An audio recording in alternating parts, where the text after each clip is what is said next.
Wife cheated with her gym trainer, demanded half of everything in our divorce. But she didn't know my dad secretly owned our house and savings. I never thought I'd be posting here, but here I am. I'm a 35-year-old accountant, been working at a local firm for almost 10 years now. I've always been a pretty practical guy, level-headed and all that, and I guess that's why I'm able to stay calm through all of this. Anyway, I'm married to Kathy, who's 33. We've been together for around 5 years but married for 2. No kids, which, looking back now, is probably a blessing. Kathy hasn't worked since we got married. She used to be in marketing, but after we tied the knot, she wanted to take a break and focus on us. I didn't mind. I make enough to support both of us, and I figured it was temporary. We've got a house, a decent savings account, nothing extravagant, but enough to be comfortable. Kathy's been home most of the time, but lately, things started to change. It's hard to pinpoint exactly when I noticed it, but Kathy began acting distant. She'd stay out longer when she went out with friends or to the gym. She stopped being affectionate and would get defensive when I asked what was going on. At first, I chalked it up to stress or just a rough patch in the marriage. But as the weeks went on, I couldn't shake the feeling that something was off. And boy, was I right. One evening, while Kathy was in the shower, her phone buzzed with a message, and out of pure reflex, I glanced over at it. It was from a guy named Derek. I didn't think much of it at first, but something about the way the message was worded felt off. "Can't wait to see you tomorrow, babe," it read. I opened it, and what I found confirmed my worst fears. She'd been seeing Derek, her gym trainer, for months. The texts were explicit, full of plans for the future, plans that clearly didn't involve me. I sat there, frozen, staring at the phone. I couldn't believe it. The woman I married, the person I trusted, was cheating on me. But instead of rage or sadness, I just felt numb. Maybe it was the shock, or maybe it was my pragmatic nature kicking in, but I knew I had to confront her without losing my cool. When she came out of the bathroom, I calmly handed her the phone and asked her to explain. At first, she tried to deny it, saying it was nothing, just a joke, but when I read some of the texts back to her, she realized there was no point in lying. "I want a divorce," she said, with no sign of remorse. No apology, no guilt, nothing. Just a cold, detached statement. She admitted she'd been seeing Derek for a while and that she wasn't happy in our marriage anymore. She didn't bother to sugarcoat it, she was leaving me for him. But what really threw me was her next move. Without missing a beat, she started talking about dividing assets. She said she wanted half of everything, the house, the savings, everything we'd built together. She even suggested she deserved it because she had sacrificed her career to support mine. I couldn't believe the nerve.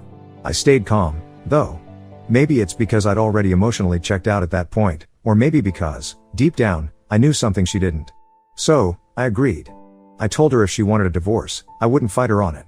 She could have half of what she thought I had. She looked surprised, probably expecting a fight or some sort of emotional breakdown. But I wasn't about to give her that satisfaction. What Kathy didn't know, and what I didn't feel the need to tell her, was that almost all of our assets were in my dad's name. You see, my father is a pretty shrewd man.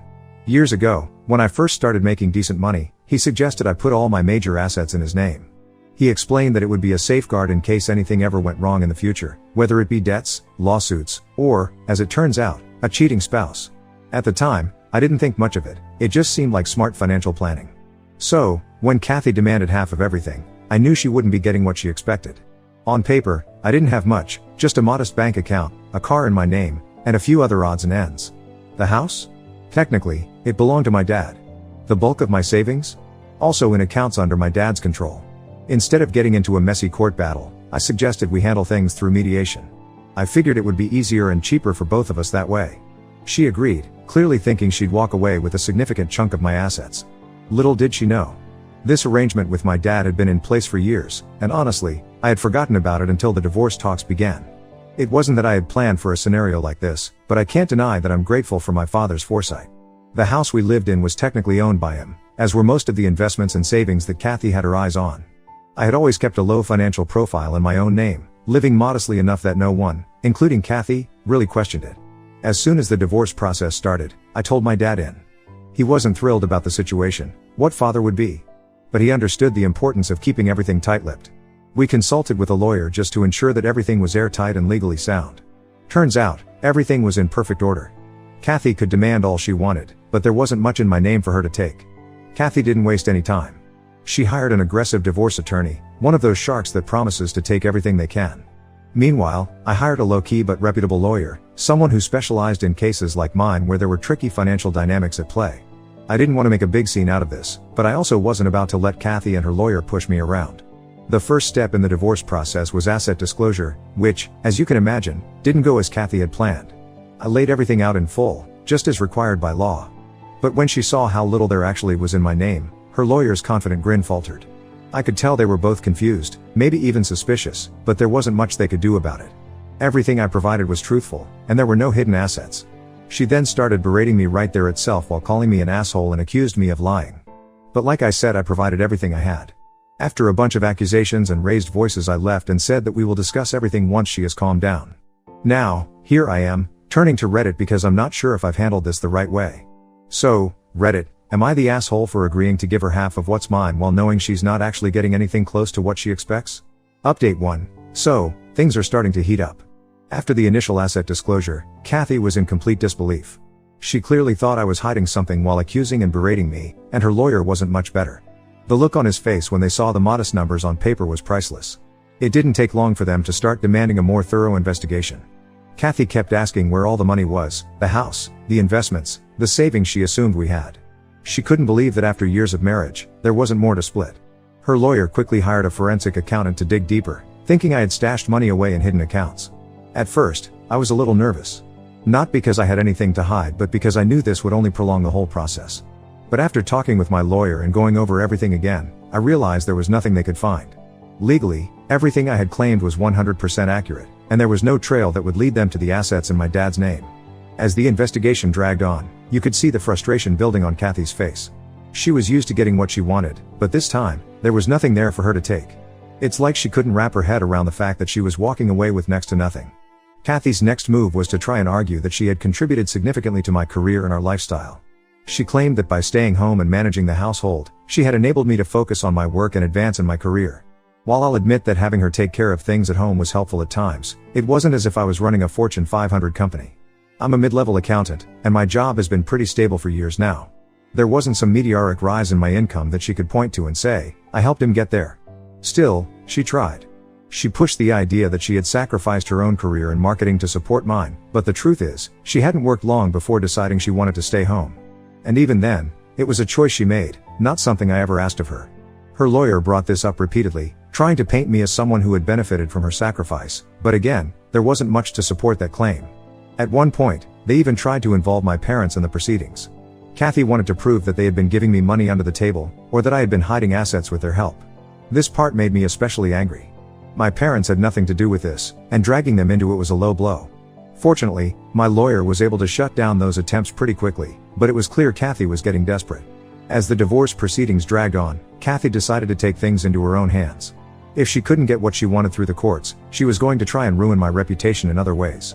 She started telling everyone in our social circle that I had been hiding money from her, that I had been financially abusive throughout our marriage. I couldn't believe the lies she was spreading. I'd hear from mutual friends about how she was going on and on about how I was leaving her with nothing, how I had manipulated her into thinking we had more than we did. She even took to social media, posting vague but pointed comments about narcissistic partners and betrayals. Some people sided with her, of course. There are always people who will take the side of the person who looks like they've been wronged, but most of our closer friends knew better. They knew I wasn't the type to do something like that. It was frustrating to see her try to ruin my reputation just because things weren't going her way, but I tried not to let it get to me. I knew the truth, and the people who really mattered knew it too. Besides, I had bigger things to focus on, like making sure she didn't take me for more than she deserved. While Kathy was busy running a smear campaign, I was making sure all my bases were covered. My lawyer and I were in constant communication, making sure we had all the evidence we needed to prove my side of the story. I documented every interaction I had with Kathy, every demand she made, and every time she tried to paint me as the bad guy. I knew that if this ever went to court, having that documentation would be crucial. I also started gathering evidence of her affair with Derek. While adultery doesn't always play a huge role in divorce settlements, I wanted to make sure it was clear that she wasn't the victim here. I had screenshots of the texts she exchanged with him, pictures they had taken together, and even statements from some of her friends who had known about the affair but kept quiet. It wasn't that I wanted to humiliate her, I just wanted the truth to come out. On top of that, I started preparing for the inevitable fallout. I knew that once the truth came out, that she wasn't getting half of everything, things were going to get ugly. So I kept my distance, staying focused on my work and my own life while making sure I had everything in place for the next phase of the divorce. One thing that made all of this even more interesting was Derek's reaction to everything. When Kathy initially told him she wanted to leave me for him, he seemed all for it. They had their little romantic fantasy of starting a new life together. But as soon as the divorce proceedings started getting messy, Derek began pulling back. It turns out he wasn't quite as invested in Kathy as she thought. From what I've heard, he started getting cold feet when he realized that being with her might mean dealing with her financial issues. Kathy was expecting this grand new life with Derek, but he wasn't ready to commit to that. In fact, word got out that he started losing clients at the gym because of the scandal. Apparently, people don't want to work with a trainer who's known for getting involved with married women. Now, Derek's been trying to distance himself from Kathy, and she's starting to realize that maybe this wasn't the fairy tale she thought it would be. I almost feel bad for her, but then I remember everything she's done. As for me, I'm feeling conflicted. On one hand, I feel vindicated. I'm glad that I protected my assets, and I'm glad that Kathy isn't walking away with what she expected. But at the same time, I can't help but feel a bit sad. This was my marriage, after all. I loved Kathy once, and I thought we'd build a life together. Seeing it all fall apart like this is tough, even if I know it's for the best. Update 2. Things have taken a pretty wild turn since my last update. Kathy is getting desperate, and it's starting to show in the worst ways. She's clearly realized that she's not going to get the payout she expected from this divorce, and now she's trying to make my life hell. The latest is that she's been making threats about ruining my career and my reputation at work. She told me flat out that if I didn't make things easier for her, give her more money, she would make sure everyone at my firm knew what a scumbag I was. At first, I wasn't sure what she meant, but it became clear when she started showing up at my office unannounced. The first time, she was calm, pretending like she just needed to talk. But when I told her there was nothing more to discuss, she snapped. She started raising her voice, saying things like, "I'll make sure everyone here knows the truth about you." Fortunately, I was able to get her out of there before it escalated further, but it's clear she's becoming unpredictable. Her behavior at home, well, her temporary home with her parents, has been erratic too. After realizing she wasn't going to walk away with the big payday she expected, she moved back in with her parents. From what I've heard, things haven't been going well for her there. Her parents are supportive, but they're not exactly thrilled with how everything's played out. I guess even they see through her victim act. Mutual friends have told me that she's been lashing out, getting into arguments with her family, and acting like she's on the verge of a breakdown. The legal side of things has gotten more problematic as well. Kathy's lawyer is trying everything they can to dig up dirt on me. They've filed motions to subpoena my parents' financial records, even though my lawyer has repeatedly explained that my parents' assets are not up for grabs in this divorce. It's a clear attempt to rattle me, but it's not working. Kathy's team also filed a motion to depose my colleagues at work, hoping to find something, anything, that might suggest I was hiding assets or receiving under-the-table income. They're grasping at straws, but it's exhausting to deal with. Every time we think we've handled one of their requests, they come back with another. The whole situation is starting to feel like a never-ending chess match. Every move I make, Kathy and her team try to counter. But I've been staying one step ahead, thanks to my lawyer and the airtight legal protections my father set up years ago. Still, it's draining, and I'm not sure how much longer I can keep this up before we end up in court for real. Speaking of legal proceedings, we've already tried mediation, twice, actually, and both times, it's been a complete disaster. The first session ended after about 20 minutes when Kathy refused to budge on her demand for half of the house and our savings. My lawyer laid out the reality of the situation, that the house was in my father's name and that there wasn't nearly as much money as she thought. But Kathy wouldn't hear it. She stormed out, accusing me of lying and saying that the mediator was biased against her. The second attempt wasn't much better. This time, Kathy showed up with a list of completely unrealistic demands. She wanted full ownership of the house, half of all our savings, even though they barely exist, and alimony for at least 5 years. When my lawyer calmly explained, again, that she wasn't entitled to any of that, Kathy lost it. She started yelling about how she had sacrificed everything for me and how I was leaving her with nothing. I sat there, trying to stay calm, but inside I was fuming. She was the one who cheated. She was the one who wanted the divorce. And now she's acting like I'm the one ruining her life? It's unbelievable. After that session, it became clear that this divorce is heading for court, whether I like it or not. On top of that, Kathy's been borrowing money from her family and friends to cover her legal fees. She clearly didn't expect the divorce to drag on this long, and now she's running out of funds. I'm not exactly sure how she plans to keep paying her aggressive lawyer, but that's not my problem. The more desperate she gets, the more erratic her behavior becomes. Mutual friends have told me she's been spending most of her time at home, venting to anyone who will listen about how I've ruined her life. It's gotten so bad that some of her friends have started distancing themselves from her. They're tired of the drama and her constant playing of the victim card. It seems like everything Kathy thought she was going to get out of this divorce is slipping through her fingers. Through all of this, I've been doing my best to stay calm and handle things strategically. Every time Kathy makes a new accusation or demand, I counter it with evidence. Every financial document they request, I provide, because I have nothing to hide. My lawyer has been great about making sure we're following the law to the letter, which is more than I can say for Kathy's team. I've also been working to protect my parents' privacy. Kathy's attempts to drag them into this mess are infuriating, but fortunately, there are legal protections in place to keep her from accessing their financial records. Still, the fact that she's even trying shows just how desperate she is. It's like she thinks if she digs deep enough, she'll find some hidden treasure that I've been keeping from her. But there's nothing to find. Update 3, the day of the court hearing finally arrived, and to say the tension was high would be an understatement. Kathy was the first to testify, and she came out swinging. She made it clear that she believed I had been hiding assets from her all along. She accused me of manipulating our finances, hiding money in secret accounts, and lying to her about how much we really had. She was emotional, painting herself as the victim who had been left with nothing after sacrificing her career to support mine. She was sobbing on the stand at one point, talking about how she had trusted me with everything, only to be blindsided by the divorce and my supposed financial trickery. But then came the real kicker, when my lawyer presented evidence of her affair with Derek. As soon as the texts, pictures, and details of her relationship with him came out, the jury, the judge, everyone could see what was really going on. Kathy's victim narrative started to crumble right before my eyes. At one point, she even tried to downplay the affair, saying it was just a mistake and that it had nothing to do with the divorce. But by then, the damage was done. Her credibility was shot, and it was clear that her financial demands were driven more by greed than anything else. When it was my turn to testify, I made sure to stay calm and stick to the facts.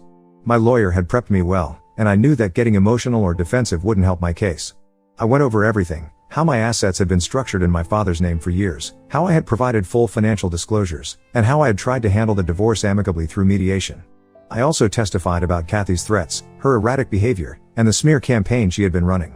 My lawyer presented documentation of all the accusations she had thrown at me, both publicly and in court, and showed how baseless they were. We laid out the truth about our finances. The house belonged to my father, our savings were modest at best, and there was no secret stash of money that she could lay claim to. The judge seemed to appreciate my straightforwardness. I didn't try to vilify Kathy, but I didn't sugarcoat the reality of what had happened either. The facts were clear, and I made sure to present them without drama or exaggeration.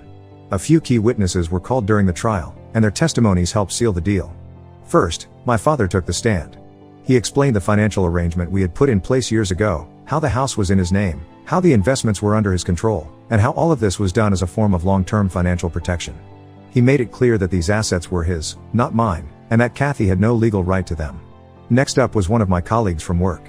Kathy's team had tried to argue that I had been hiding money by receiving under-the-table payments or bonuses, but my colleague shut that down quickly. He testified about my modest income and my regular, transparent salary. There were no secret bonuses, no hidden sources of income, just the straightforward paycheck that I had disclosed. These witnesses were crucial in showing that Kathy's accusations were baseless. The judge could see that there was no grand conspiracy on my part, just a simple, transparent financial arrangement that Kathy had never bothered to understand. After days of testimony and legal arguments, the judge finally delivered the verdict. It was a huge relief to hear the words, "The divorce would be granted in my favor." Kathy's demands for half of the house and our savings were denied outright. The judge ruled that because the house and most of our assets were in my father's name, Kathy had no claim to them.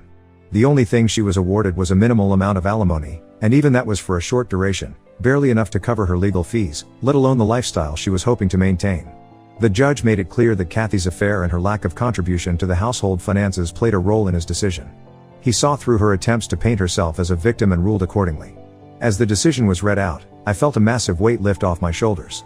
The months of stress, the constant accusations, the fear of losing everything, all of it melted away in that moment. I knew that, legally, I was in the clear. Kathy, on the other hand, didn't take the verdict well. As soon as the judge finished, she burst into tears, shouting that the system was unfair and that I had cheated her out of what was rightfully hers. She stormed out of the courtroom, leaving her lawyer looking exasperated. I'm not sure what she expected, but it was clear that she hadn't prepared herself for the possibility of losing. For me, the immediate feeling was one of relief. I thanked my lawyer, who had done a good job throughout the whole process, and headed out of the courthouse. My phone was buzzing with texts from friends and family, congratulating me on the outcome. Word had spread quickly, and the local community was already talking about the case. It felt good to know that the truth had come out, and that I could finally move on with my life. But Kathy wasn't done. Outside the courthouse, she had a full-blown meltdown in front of a small crowd. She started screaming about how I had lied and manipulated the system, and how she was going to appeal the decision. The problem is, she doesn't have the money to do that. Her lawyer made it clear during the proceedings that she was running out of funds, and from what I've heard, she's still borrowing money from family and friends just to get by.